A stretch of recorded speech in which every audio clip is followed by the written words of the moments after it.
All right. We are back here at Song of the Day, coming to you from the Rock Cave. I'm your host, Mark Pierce. It is Saturday, rolling into the weekend. Hope you're all doing well. A little bit of a glitch yesterday. Just kept posting that Song of the Day on Facebook. Hopefully that's fixed today. You can always check me out on YouTube and subscribe. What are we talking about today? Well, it's a big deal this week. There's a big anniversary. We're going back 50 years ago, June 16th, 1972. David Bowie drops his fifth album, The Rise and Fall of Ziggy Stardust and the Spiders from Mars. This is a big deal, and I did a lot of reading about it because I didn't know what a big deal it was. We got any David Bowie fans out there? Anyone? 1972, David Bowie had been trying to break through and become a star for 10 years. His first few albums did nothing, absolutely nothing. He goes to the United States. I read something weird, like because of a work visa, he couldn't perform. I don't know why they went over there if he couldn't perform, but he could do an acoustic thing in LA at some point. I don't know what it was. But anyway, he was over in America, and he sees two bands, the Stooges and Velvet Underground. And that just changes him forever. He's like, I need to put together a real rock and roll band. This is the direction I need to go in and reinvent myself. And that's pretty much what he did. Of course, the Spiders from Mars are the name of his backup band, in case you didn't know that. And this record came out, and nothing much happened at first, but we'll get to that. So anyway, this record, why is it a big deal? Well, because right a week before it came out, he announced that he was bisexual. He did this on purpose just to try to, just try to drum things up. And then they started doing a lot of touring and a lot of TV shows to try to get things going. But he invented his alternate persona, of course, Ziggy Stardust. And is this a concept record, or is it like a rock opera? Not really, sort of, kind of. I mean, there's 3 songs that go together, but the gist of the story is that the Earth is about ready to perish in apocalypse, and there is a rock and roll alien sent to Earth to save everybody. And that alien gets all kinds of fans, but ultimately succumbs to his own ego and dies on stage. Or does he die? That's the question, right? That's kind of the loose narrative of this record. And the thing is that David Bowie, of course, adopted this persona of Ziggy Stardust. So this had never been done before in rock and roll. I mean, the Beatles had played with stuff like this, The Who, of course, with Tommy.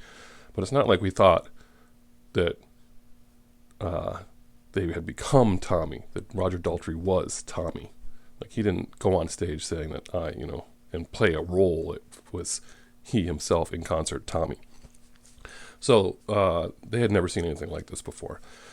And this character, of course, is bisexual and has flaming red hair, makeup, lipstick, bodysuit.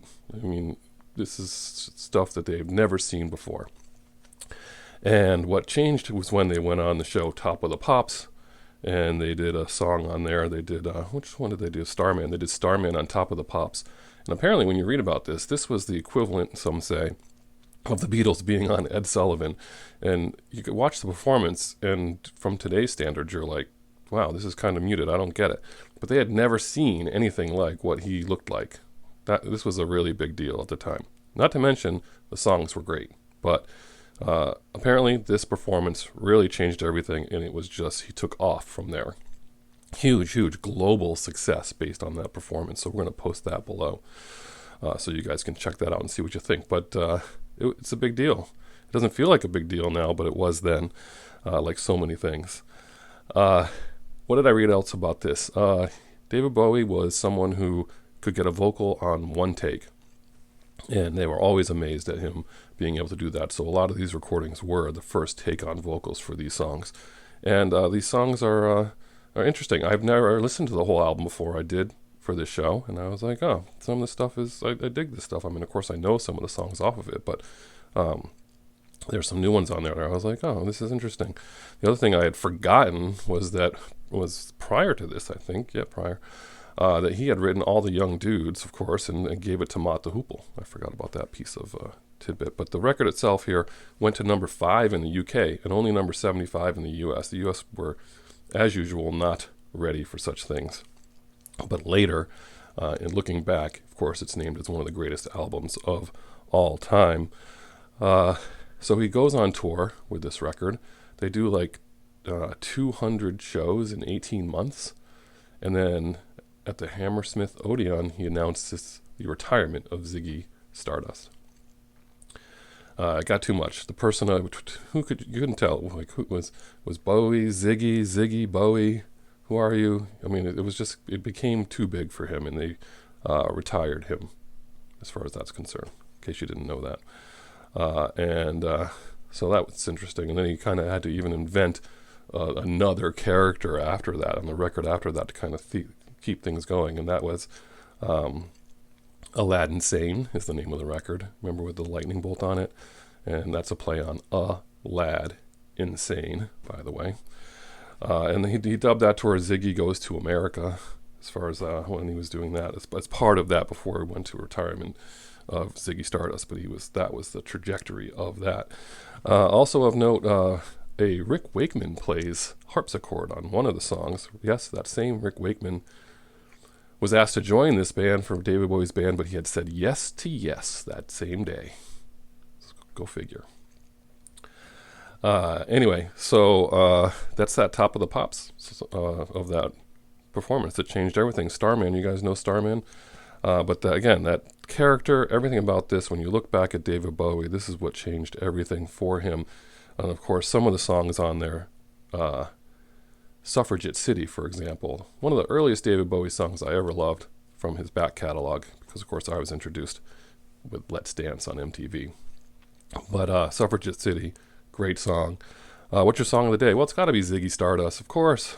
That's your song of the day, clearly. Great song, nothing not to like there. It's basically the Cliff Notes version of Ziggy Stardust, from his birth to his death, the narrative through the whole thing, and it just sums it all up for you. So that's your song of the day, but you're going to check out Top of the Pops version of Starman and tell me what you think. Love your comments below. We're at 8 minutes. Talk to me about David Bowie. Have a good one today, and whatever you're doing, I hope it involves music. As usual, I'll catch you on the flip side.